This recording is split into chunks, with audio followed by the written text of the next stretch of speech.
Record. Hi, my name is Robert Moon, and I'm going to be showing you today how to make a shrimp eggs Benedict with a hollandaise sauce, prosciutto wrapped melon, and grilled purple asparagus. The first thing, eggs Benedict is a delicious breakfast. Breakfast is your most important meal of the day. It gives you your essential nutrients and energy you need to do your daily activity.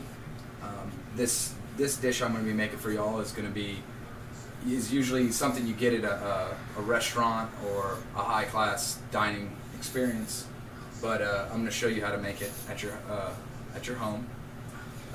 The first step into making a good eggs Benedict is to make a fresh hollandaise. You can buy hollandaise out of a packet, but I don't see making it fresh just tastes better and it looks a lot nicer than having to make it from a store or things like that.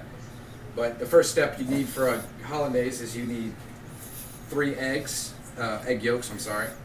You need a cup of white wine, a little bit of lemon juice, a nice whisk, and you also need, some chilled clarified butter. And clarified butter is the oil, or the oil from the butter separates, and if you look at the bottom, you see the fat solids sink to the bottom. Clarified, you want to use just the oil, not the white fat. It's really important because it'll make your hollandaise break if you put in the fat or put the water in, I guess.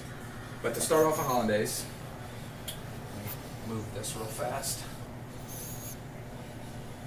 You want to keep a medium fire. You're going to add your wine. You add your lemon juice.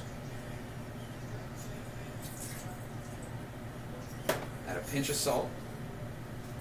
You don't want to add pepper because this is a white sauce, and if you add pepper, it's just going to show black specks and things like that, and you really don't want that in your sauce. You want a really good whisk, something that will air it out. And you're just going to put the hollandaise over the heat, and you're just going to whisk until it gets to about the consistency of yogurt. We're just going to whisk it, and this takes a little bit, but eggs Benedict is a delicious, it's probably one of my favorite breakfast items. It's just very nostalgic. It's also very delicious too. Look, we're about to get it to that fluffy consistency. They say when your hollandaise is ready whenever you pull the whisk and it makes ribbons on top of the egg yolk mixture. So we're almost there. About 1 more minute.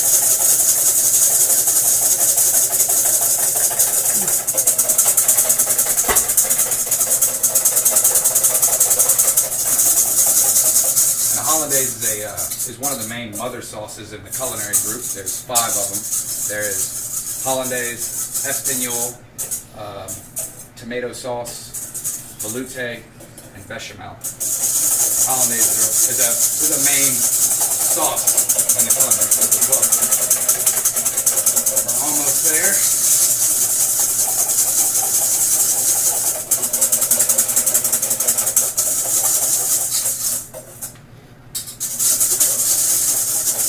See, it was bright yellow. I don't know if y'all can see.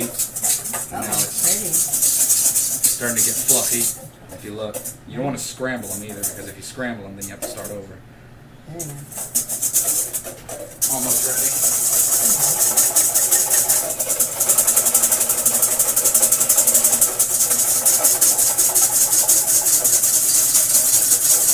This also, the whisking also incorporates the air, and it makes it fluffier as well. If you whisk, very kind of slow, it will make it very watery. But the harder you whisk and a little bit faster, it gives it a fluffy texture.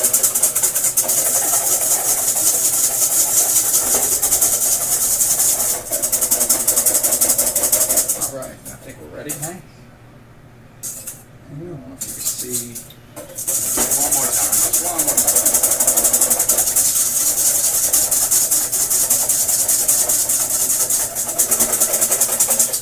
All right. I don't know if you can see, but you'll see the ribbons, and that means it's ready.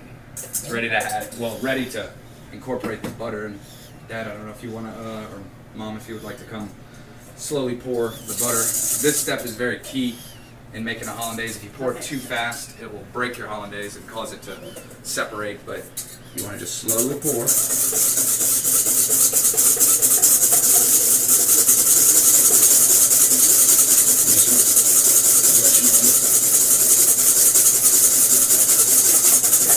Yep, perfect.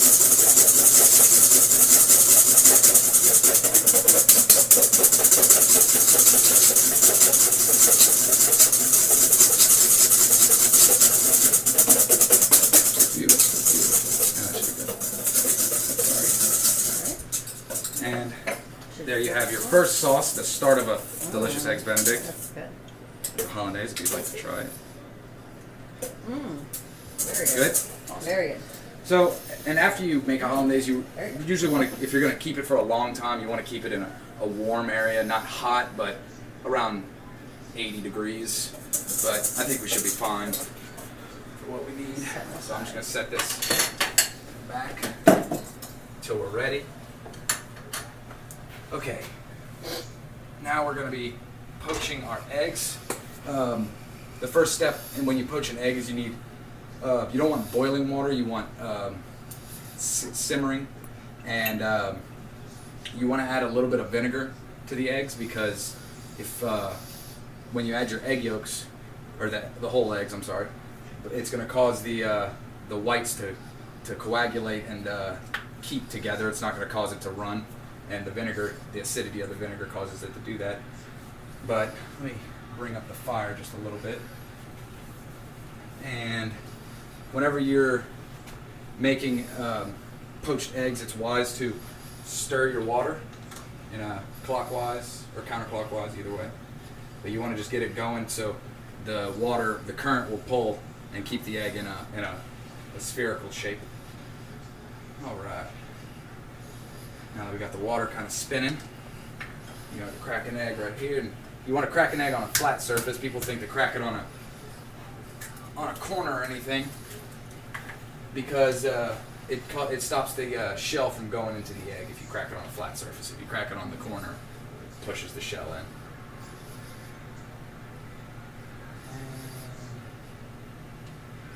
in. And then when you poach the egg, usually it takes a couple minutes, but they come out looking very nice and fluffy like these. I'm going to let this one sit, but we have these already made. Okay, now that your eggs are poached, you have your hollandaise made. What you want to do is have 2 toasted English muffins. I toasted these earlier just to get a little bit of the process done, but you want to toast your muffins, and you could just lay them out like that. We're going to be searing some shrimp for the Benedict, and basically I just butterflied some jumbo shrimp. These are 2630s, which are 26 to 30 shrimp come in a pound. But you butterfly them. I deveined them and cleaned them, and we're just going to add a little bit of salt and pepper. And these are really, really pretty shrimp. A little pepper on them. And I have a little bit of olive oil, and I'll lightly coat my shrimp in, just so they don't stick. You can use butter if you don't have olive oil. Anything will work. And then we have a griddle line right here. You just want to sear them till they're nice and fully cooked, but you don't want to overcook them. Shrimp are really easy to overcook, because if they're overcooked, they almost have a chewy, tough taste to them. But you know when you got them perfectly cooked by having them nice and moist and wet. They're really good. So salt them on the back side, a little pepper on the back side. Okay. And basically for an eggs Benedict, you don't have to use shrimp. The traditional way is a lot of people use Canadian bacon. You can use turkey, you can use ham, you can use lobster, you can use salmon, anything, any kind of protein. But usually you want something nice and light. So we're going to flip the shrimp. They're looking nice and seared. And one of the best ways to tell if a shrimp is done is just by poking it. And you can feel it. If it's completely done, it's going to also be completely cooked and have all the color taken out. So they don't take too long to cook. They just take maybe 2 minutes, 2 to 3 minutes. But I'll bring our fire down. All right, the shrimp are ready. They look beautiful. There's one little side that needs to be cooked. Let me flip them over one more time. Okay, so we're going to come and put the shrimp on top of the English muffins. 2 to a muffin.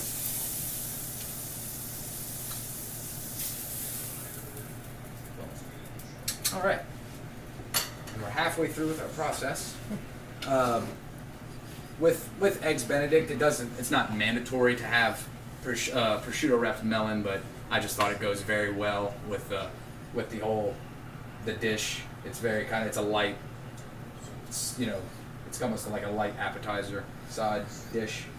But basically, for a prosciutto wrapped melon, you get prosciutto, prosciutto is a thinly sliced Italian ham.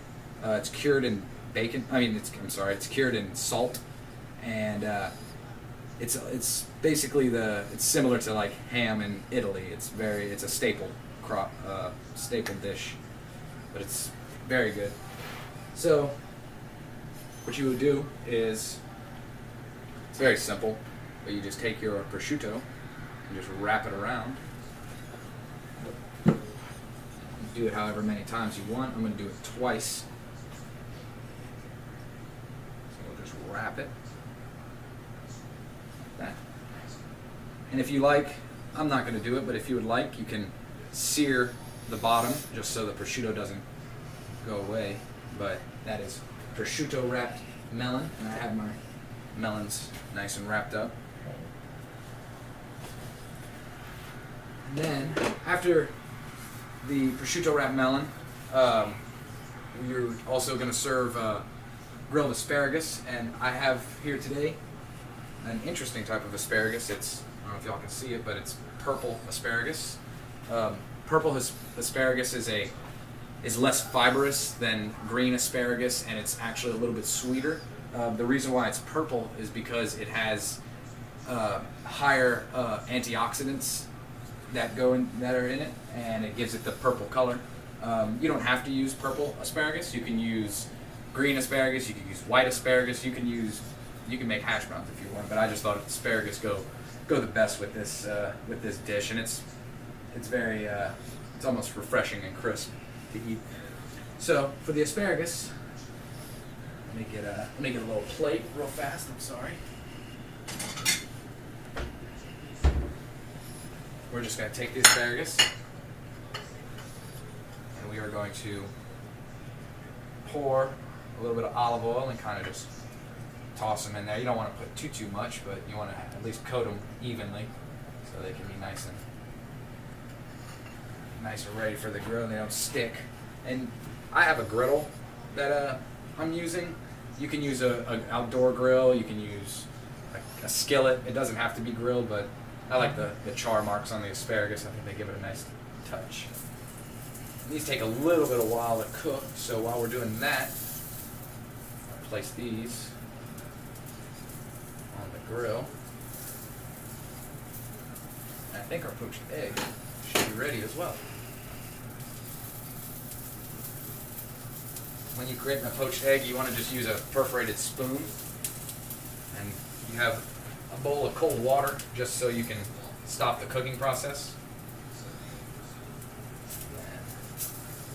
And that's it. That's how you poach an egg. I know it's kind of a little process, but beautiful poached egg. So we'll just put that in there as well. Use that for later. poke it, see how done it is. Depending on your doneness of a poached egg, you can cook it for however long. If you like runny yolk, you don't really want to cook it too long.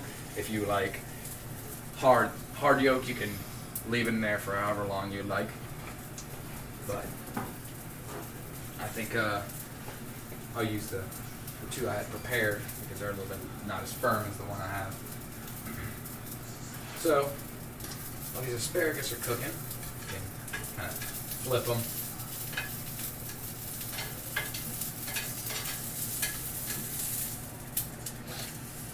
And you can also salt and pepper. Depending on how much salt you like, you don't have to salt and pepper. It gives flavor, but if you have someone who has a sodium problem or anything, you don't have to salt and pepper it at all. But I'm going to do that, and you can just do it right on the griddle.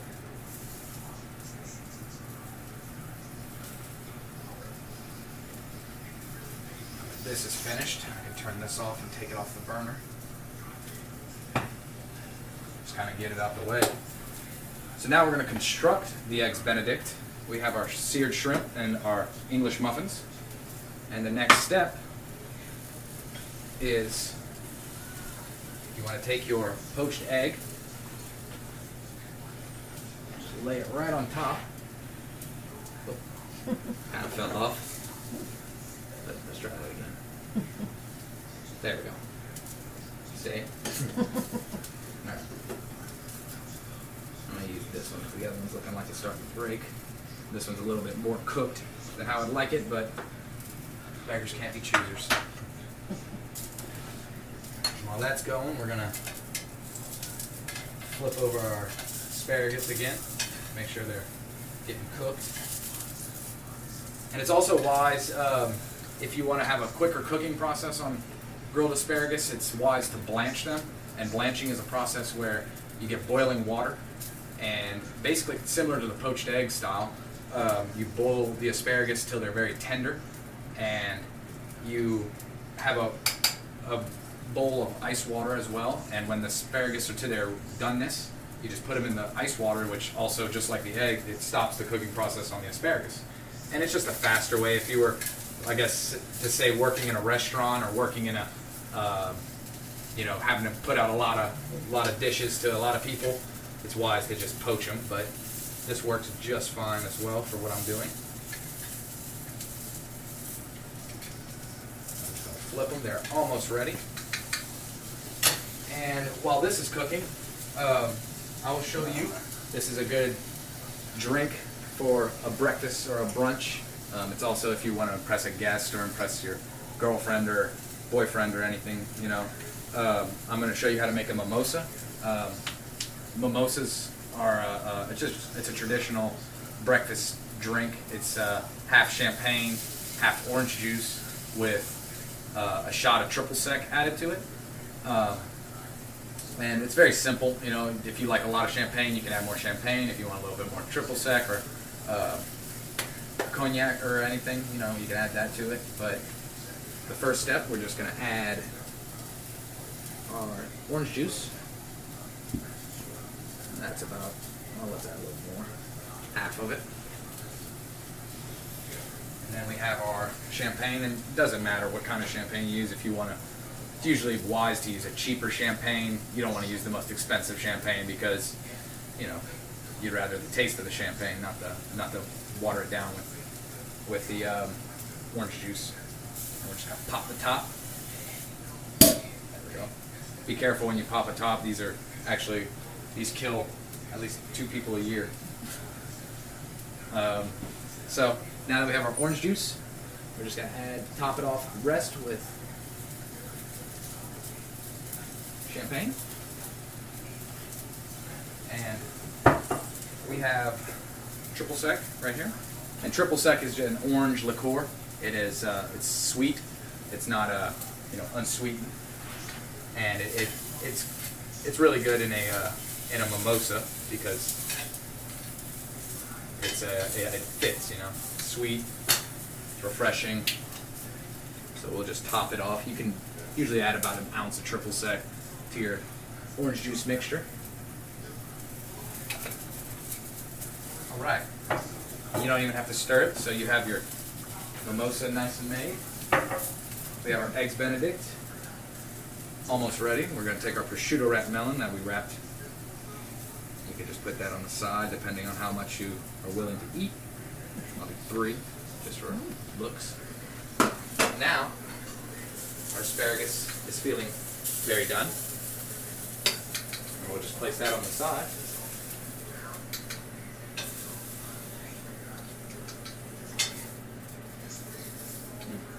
This is going to be really good, whoever you get to eat it with.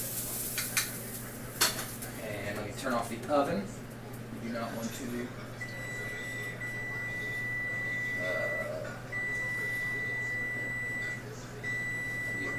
let's see. Okay, good. So now, the last step is we have our hollandaise. You can see it.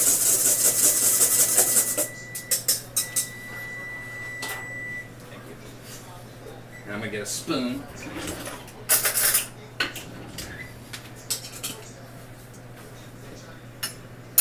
And all you got to do with the hollandaise is you just take a nice little dollop and just pour it on top.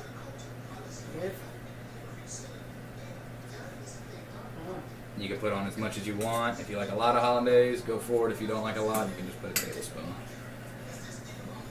And then we're just going to cover it like that. Delicious. And this dish, like I said, is a very kind of nostalgic dish to me. When I was a kid, this was something I'd eat when I grow up, and it's if you ever want to wow a guest or impress someone or take someone to the, show someone a good meal, this is a delicious dish you can use and keep it in your memory and use it for next time. Do I have any questions or anything? Audience, would y'all like to ask any questions? You can use anything, like protein. You can use. Yeah, you can use. Right, you can use shrimp. You can use shrimp. You can use salmon. You can use halibut. It doesn't have to be just. It doesn't have to be just shrimp. You can use whatever you desire. Canadian bacon is one good one. It's fun to experiment. Yes, it is. Yes, it is. Experiment with whatever. And I appreciate you watching, and I hope you all enjoyed the video. And I'll see y'all next time. Thank you. Thank you.